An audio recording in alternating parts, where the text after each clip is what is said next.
Hello guys, कैसे हो? खैरियत से हो? मैं कामरान और ये अली रज़ा। यार आज एक और रिएक्शन वीडियो के साथ हाजिर हुए हैं। ठीक है, तो रिएक्शन आज जो बनाने वाले हैं वो है जी Indian road versus Pakistani roads. Pakistani roads है। ऐसे तो रोड हमें पता हमारे बहुत अच्छे हैं, ज़बरदस्त हैं। आइए देखते हैं इंडिया के रोड कैसे हैं, फिर इनका कंपैरिजन भी देखते हैं रिएक्शन वीडियो में। ठीक है, तो आपको इंशाल्लाह बहुत मज़ा आएगा। चलिए आइए देखते हैं रिएक्शन। हेलो फ्रेंड्स, मैं हूं फैक्ट भाई।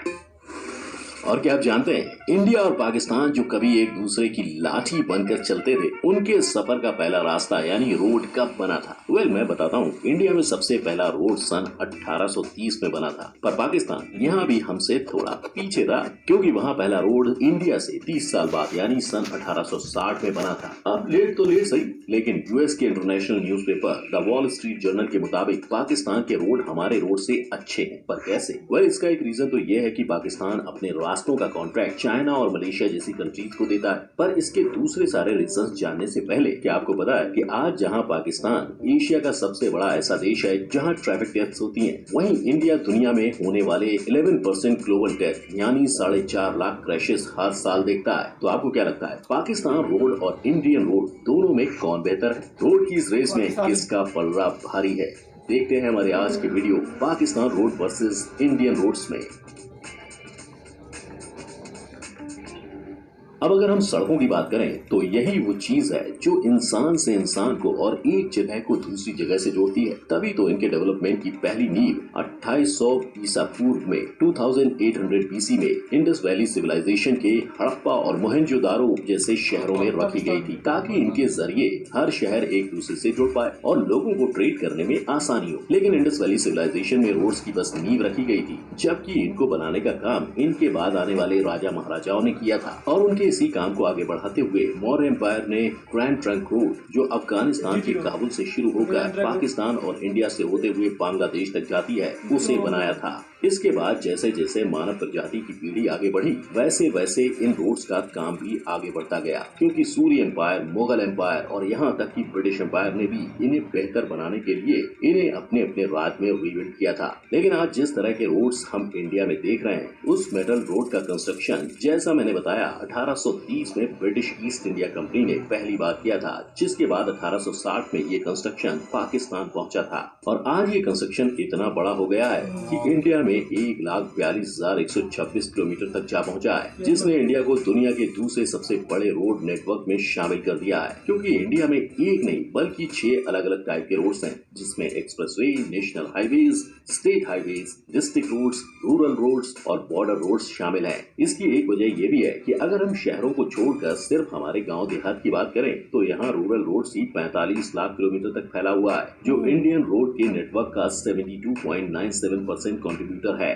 ये रोड नेटवर्क इतना बड़ा है कि दुनिया में ये 21st position for biggest road network के लिए आता है। वहीं अगर पाकिस्तान की सड़कों की बात की जाए तो वहाँ भी इनका आंकड़ा 2,64,401 किलोमीटर से ज्यादा है, पर उनके पास सिर्फ 39 ही हाईवेज हैं, जिसमें से 14 नेशनल हाईवेज, 4 मोटरवेज और 2 स्ट्रेटेजिक रोड्स जो उनके नेशनल हाईवे जुरिस्डिक्शन में आते हैं। और पाकिस्तान के उन्हीं नेशनल हाईवेज में grand trunk road, Indus highway, Karakoram highway और मकरन कोस्टल हाईवे शामिल है। पर ऐसा मत सोचो कि इस बात में इंडिया आगे है, क्योंकि पाकिस्तान दरअसल इंडिया से काफी छोटा देश है, जिस वजह से वहाँ के रोड्स की डेवलपमेंट भी एरिया के हिसाब से हो रही है। पर ये इतनी लंबी सड़कें ऐसे ही नहीं बनती हैं, इनके लिए भी खर्चा लगता है। अगर NHAI यानी national highway authority of India की माने तो किसी भी 4 लेन के हाईवे को बनाने का खर्चा 8 से 9 करोड़ पर किलोमीटर आता है, जबकि वहीं अगर 6 लेन हाईवे बनेगा तो उसका कॉस्ट 14 करोड़ पर किलोमीटर होता है, जिसमें हर किलोमीटर को बनाने के लिए लगभग 45 लेबर की जरूरत होती है और एक एक लेबर को एक दिन के लिए 250 से 500 दिहाड़ी मिलती है। वहीं अगर हम पाकिस्तान की बात करें तो वहाँ सबसे एक्सपेंसिव मोटरवेज को बनाने के लिए पर किलोमीटर 10 से 12 करोड़ पाकिस्तानी रुपए खर्च होते हैं, जबकि अगर सरकार वहाँ नेशनल हाईवेज बनाती है तो उसका खर्चा पर किलोमीटर 4 से 6 करोड़ पाकिस्तानी रुपीस तक आता है। हालांकि रोड्स को सिर्फ बनाना नहीं होता, इन्हें मैनेज और मेंटेन भी करना होता है, ताकि इन रोड्स के खराब होने और इन पर कोई हादसा होने पर एक डिपार्टमेंट हो जो इंसानों की प्रॉब्लम को सुलझा सके। क्योंकि इंडिया में 6 तरह के रोड्स हैं। हर रोड अलग डिपार्टमेंट के दायरे में आता है, इसलिए इनको मैनेज करने के डिपार्टमेंट्स भी अलग अलग होते हैं। जैसे नेशनल हाईवे की managing authority ministry of transport and highways की होती है। स्टेट हाईवेज और डिस्ट्रिक्ट हाईवेज के लिए PWD यानी पब्लिक वर्क डिपार्टमेंट होता है। गाँव में बनने वाली सड़कों के लिए ग्राम पंचायत और प्रधानमंत्री ग्राम सड़क योजना होती है, जबकि शहरों में इनके लिए वहाँ के म्यूनिसिपैलिटीज होती हैं, जो कॉन्ट्रैक्टर्स को इन सड़कों का काम सौंप कर इन रोड्स को बनवाती हैं। किंतु दुनिया में ईमानदारी कितनी ज्यादा है, इसका अंदाजा आपको टोल नाका पे टोल देते वक्त समझ आ जाएगा। क्योंकि गवर्नमेंट हर जगह काम नहीं कर पाती, इसलिए वो इन रोड्स को बनाने का काम प्राइवेट कॉन्ट्रैक्टर्स को देती है, ताकि वो इन्हें बनाकर उनका ध्यान रख सके और बदले में ये कॉन्ट्रैक्टर्स अपना कॉस्ट निकालने तक लोगों से टोल लेते रहते हैं। लेकिन ये कॉन्ट्रैक्टर्स वहाँ भी सरकार से धोखा करते हैं और इकट्ठा हुए टोल का पूरा हिसाब तक सरकार को नहीं देते, जिसका सबूत है इंडिया में हुए ये टोल स्कैम्स। पर वहीं अगर हम पाकिस्तान की बात करें तो उनके हालात थोड़े अलग हैं, क्योंकि वहाँ हर तरह की सड़कों को मैनेज करने के लिए एक ही अथॉरिटी है, द नेशनल हाईवे अथॉरिटी, जो वहाँ की ओवरऑल सड़कों का 4.6% मैनेज करती है, जिसमें मोटरवेज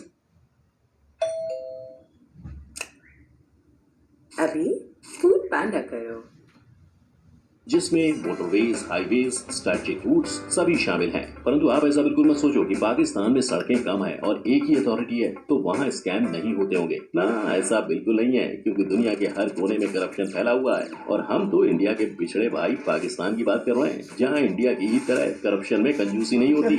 आप देखते हैं कि दोनों ही देशों की सड़कों में ज्यादा ग्रोथ किसकी है। सो अगर हम ग्रोथ की बात करें तो दोनों देशों की आबादी और उनकी जरूरत के हिसाब से रोड्स के परसेंटेज भी इंडिया में बढ़ रहा है। तभी तो जो 2015-16 में नेशनल हाईवेज इंडिया की टोटल सड़कों में 1.80% थे, वो फिलहाल बढ़कर 2.51% हो गए हैं और ठीक ऐसे ही बढ़त गांव और उनके डिस्ट्रिक्ट में भी हुई है, जिनका परसेंटेज 2015-16 में 10.03% था और आज 10.17% हो चुका है। साथ ही प्रधानमंत्री ग्राम सड़क विकास योजना ने तो इन डिस्ट्रिक्ट रोड्स की ग्रोथ का आंकड़ा 70.23 से 72.97 पर कर दिया है। हालांकि ये विकास हर तरह की सड़क में नहीं हो रहा है, क्योंकि कई जगहों पर स्टेट हाईवेज को नेशनल हाईवेज से मिलाया जा रहा है, ताकि लोगों की जरूरत और उनके टैक्स पे इसका असर नहीं दिखे। इसके अलावा अगर आप अपने गली मोहल्ले के गड्ढों को देखकर निराश हो रहे हैं तो मत होइए, क्योंकि इन रोड्स का क्वालिटी इंडेक्स कुछ और ही बयान करता है। यानी इंडिया की क्वालिटी इंडेक्स 141 कंट्रीज के 4.07 आउट ऑफ 10 पॉइंट्स के पीछे छोड़ते हुए 4.5 है और ये हर साल इम्प्रूव हो रही है। वहीं इस रेस में पाकिस्तान भी इंडिया से थोड़ा ही पीछे है, क्योंकि उसकी सड़कों का क्वालिटी इंडेक्स 2019 में 4 पॉइंट था,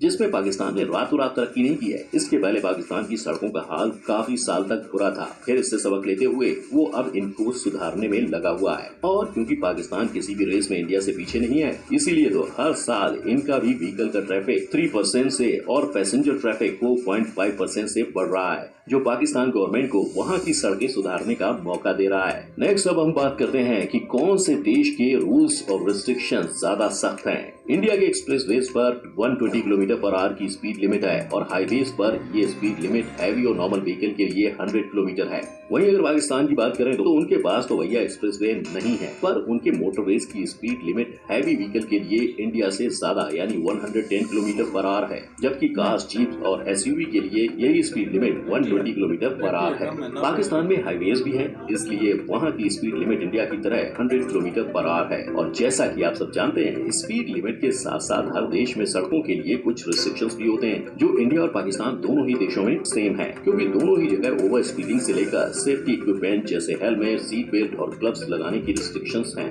लेकिन पाकिस्तान के मोटरवेज पर तो रिस्ट्रिक्शंस का पहाड़ है। फॉर एग्जाम्पल, मोटरवे पर bike not allowed, over speed not allowed, overloading not allowed. यही नहीं, वहाँ 400 सीसी के नीचे के इंजन वाले कार्स को चलाना, यूज्ड टायर व्हीकल्स वाली गाड़ियों को चलाना भी अलाउड नहीं है, जिस वजह से पाकिस्तान में इंडिया से कम एक्सीडेंट्स होते हैं। तो क्लियरली रिस्ट्रिक्शंस और सेफ्टी के मामले में तो पाकिस्तान ही आगे है। लेकिन ये तो हुई फिलहाल की बात, पर क्या अपने फ्यूचर प्रोजेक्ट से इंडिया अपने आप को पाकिस्तान से आगे ले जा पाएगा?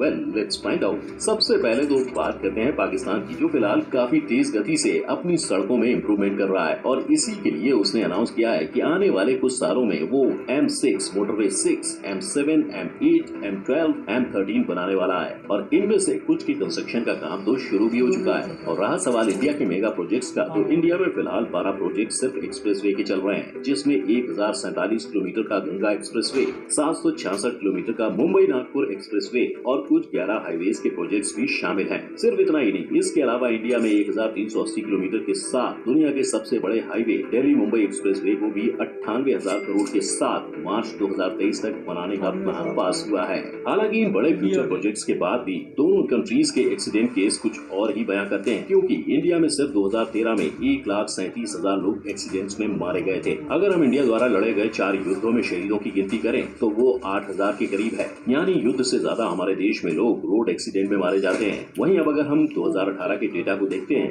तो उसके मुताबिक इंडिया में हर 1 लाख की पॉपुलेशन पर 23.87% डेथ रेट है और पाकिस्तान में ये आंकड़ा 17.12% था, जिसके चलते पाकिस्तान 2019